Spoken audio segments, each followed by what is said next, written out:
Hundreds of armed men and wanted people from several militant-held towns in Dara'a countryside have decided to turn themselves in to authorities.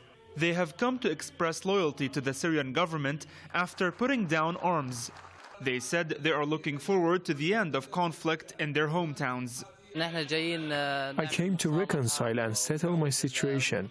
I am a university student. I want to continue my studies. We got dragged into the turmoil and acts of sabotage. I put down my weapon. President Assad has given us a chance.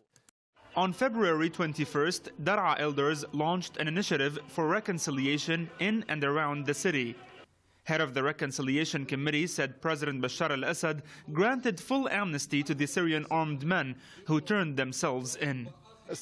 President Bashar al-Assad gave instructions for providing all facilities to make this reconciliation initiative a success. We formed subcommittees in all villages and towns around Dara'a. We will provide all facilities to any town that wants to engage in reconciliation. In parallel, the Syrian and Russian governments provided 6,000 food parcels as humanitarian assistance to the militant-held town of Ibta, north of Dara'a, where many of the surrendering armed men were fighting. By allowing humanitarian access to militant-held areas in Dara'a countryside, the Syrian government is showing responsibility for the civilians trapped in such areas.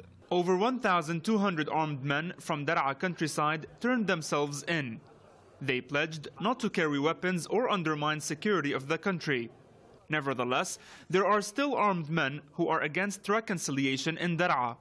But there are hopes that they can also be convinced to help put an end to bloodshed.